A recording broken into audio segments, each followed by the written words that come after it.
Hey, welcome back to Rust Order Garage. I don't know what day of the build it is right now, but I guess I'll put it in the title when I figure it out. The last couple days I worked on the car. I've been putting stuff back together, bumpers, chrome, trim, that kind of stuff. I still have a few things to do, but I have decided to change the wheel and tire package, and that means I got to make a change to this Jaguar front hub. So I had these D-window wheels on the car, kind of a NASCAR type wheel, but that type wheel, stock steel wheel, is more period correct for what I'm doing, because this is going to be a NASCAR type car, but it's going to be like 1951 NASCAR type car. So when these Hudsons ran a NASCAR, they just ran the stock steel wheel. And I have the steel wheels that run the car, but those are the smaller 4.5-inch bolt patterns, so they're not going to work with the Jag. So I'm running 4 3/4 bolt pattern GM wheels, and I only have 3 right now. I got to get at least one more, and harder to find than I thought. I've thrown away so many of these things over the years, but most of the ones I find right now are 5-inch bolt pattern, and I need 4 3/4. But there's one other issue to deal with if you're going to run a stock wheel with the Jaguar suspension, or at least a stock GM wheel.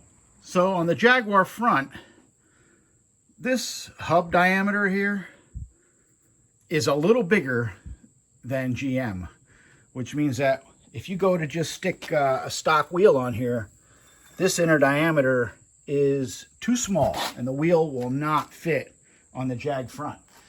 If you run aftermarket wheels, that's never been an issue, because as you can see, they always have a bigger hole in the center. Even with the center caps, I've run torque thrusts and other wheels.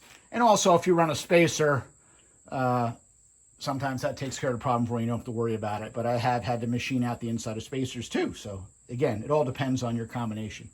But I just want to run the GM wheel on the Jag front. So what I'm going to have to do is remove these hubs and throw them on the lathe and turn this down. Not a whole lot, but I got to turn it down enough to fit the stock wheels. So I think I'm going to get that done and deal with the front wheels right now. And in the meantime, keep looking online to see if I can find another pair for the rear. I could run 14s in the back. I may even be able to run 14s up front, but I'm concerned about clearing the disc brakes. So I have a couple 14-inch rims around that were off disc brake cars. I'll see if they'll clear. If they're clear, maybe I'll just run 14s on the car. It really doesn't matter to me, as long as whatever I have clears the caliper and fits the car. But regardless, I have to turn down that front hub so that I can use a stock wheel. So I'm going to get this apart, and it's not a 5-minute job to take these rotors off, because the caliper is bolted in, and this one still has a safety wire, which means it was either replaced and done correctly or never been replaced. You almost never see the safety wire. But the caliper is bolted in along with the steering arm, and that's because to change the pads on these, you just pull a couple pins and the pads slide right out. So you almost never have to take that caliper off unless you're replacing the rotor, which these are good, or replacing the caliper. So let me get that apart and go from there. All right, so to start off, I'm just going to pull the pins for the pads. There's 2 pins here. Set those down so I don't lose them. And then I have to knock those pins out. Let me get a punch.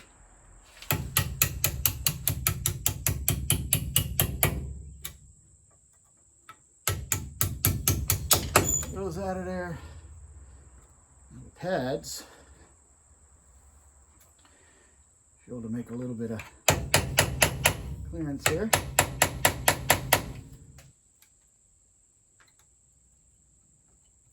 All right, here's the springs that are on the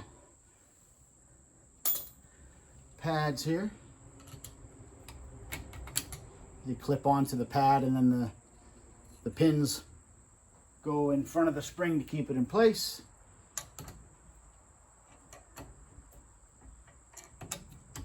And the pad should slide out.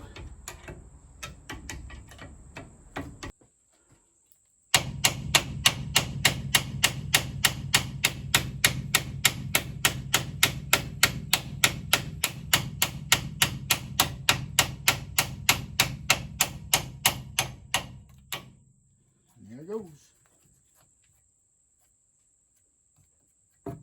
All right, I'm just going to take out the one side, and that should be fine for getting this off. All right. Next, I'm going to get rid of the safety wire. Get that out of there.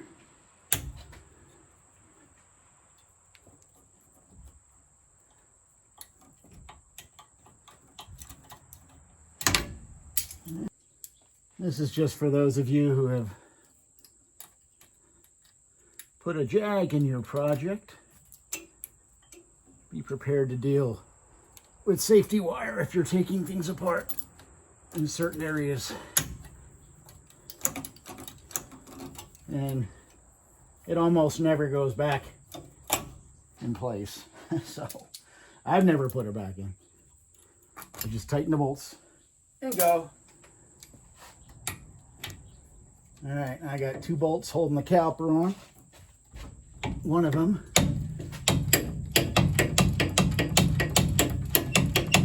goes through the steering arm, and there is supposed to be a shim behind the steering arm where it goes into the caliper. So it's the bolt, flat washer, goes through the steering arm, and then there's a shim, and then into the caliper. A lot of times that shim is missing if things have been taken apart, and it can throw your alignment off, because if you take the car apart to do your calipers and you don't put that shim in, you basically just changed your toe if you don't put that shim in, because the steering arm is going to be further out. So when I take that bolt out, I'll see if there's a shim there.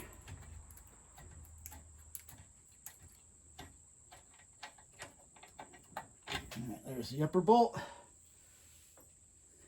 And the lower bolt.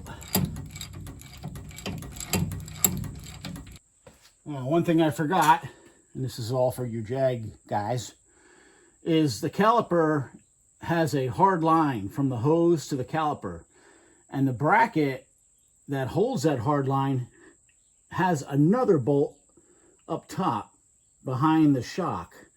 So, and that bolt also goes through the steering arm. I forgot about this because I usually do this work during assembly, and I don't ever take the calipers back off. Usually they're on and they're on. But if you try to take the caliper off with only the 2 bolts removed, there's a good chance you're going to break the hard line. So I'm going to have to get in the air and unlock the steering and turn the steering all the way to the left, and so I can get access to that last bolt. And it's another big 3/4 head bolt, and take it out. That way, when I remove the caliper, the hard line, everything will come with it, and it'll just be the flexible hose, so I can set the caliper out of the way and not risk breaking it. But if you do it like this with only 2 bolts, there's a good chance you're going to break that hard line, and you're not going to be happy. Well, looks like that's not going to work either. This is the bolt I have to remove, and the shock is right in the way. So I'm going to have to straighten the wheel back out, but I'm going to have to unbolt the bottom of the shock and push the shock over so that I can get that bolt out of there. This is the hard line, this green line here I'm talking about, where if you pull this caliper off and this bracket stays here, you're going to break this line. So we'll get the shock unbolted. So the moral of this is,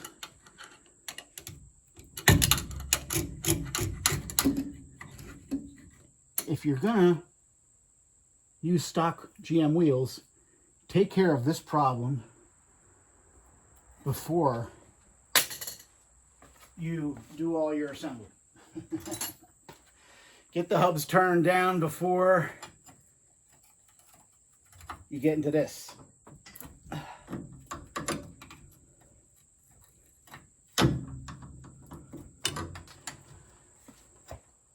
All right, so I had the camera off when that last bolt came out and everything kind of just like fell apart. So I had to quick grab a bungee and lift up the caliper so that's out of the way.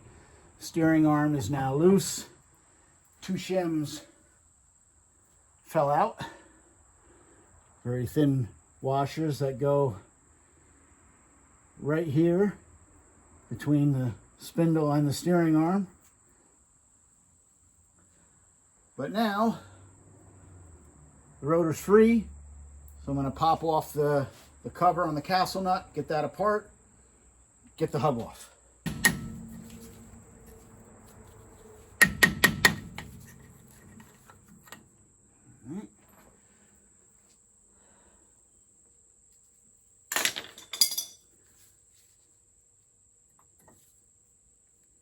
Cotter pin.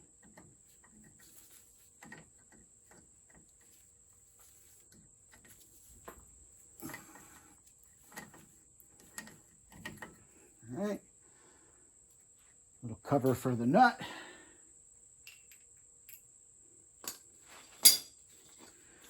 This should really not be tight. If it isn't, good.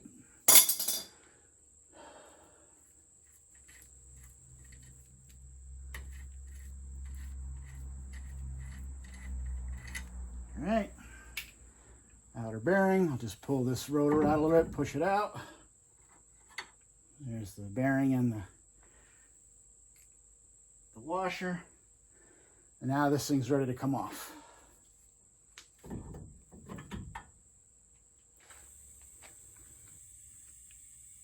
And once the rotor and hub assembly is off, there's 5 bolts in the back, 5/8, that hold the rotor to the hub. You can do it manually, but it's easier to do with an impact gun.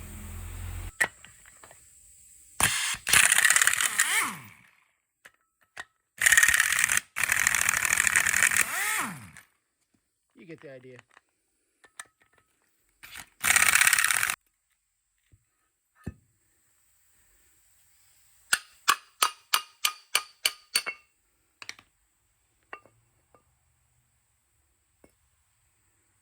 There's the hub. All right, on the back of the hub, just knock this off. It's just like a grease retainer or something for the seal. Just take that off, because now you can get that in the lathe.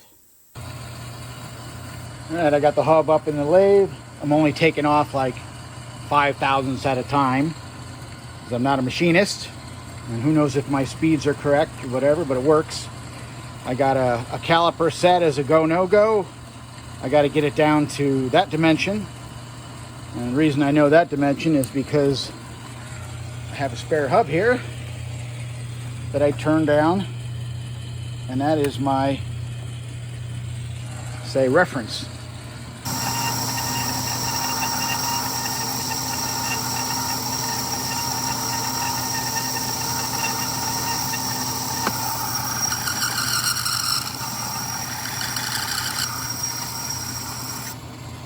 And I just keep checking it against my caliper, see if it is correct or not. All right, I am down to my caliper reference, so I think I'm good. Let's take that out and put it on a wheel. Whoops, see if it fits now. Let's see.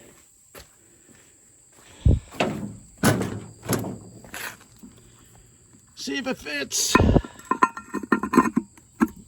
Yes. All right. Fits in there nice. That'll now let me use the stock GM wheels on the Jaguar suspension. Now I get to put it all back together and do the other side. So here's the problem. Here's what it looks like when you try to put a stock wheel on a Jag hub. Doesn't fit. Not going on. All right, here's how the wheel fits with the hub turned down. All right, that's going to be it for this video. It is smoking hot out today. It's ridiculous. So the front hubs are turned. I wanted to get wheels sandblasted and painted today, but I am short 2 wheels. I have 2 wheels for the front and a spare. I need 2 more. Threw out a wanted ad on some of the pages I'm on, see if anybody has any laying around.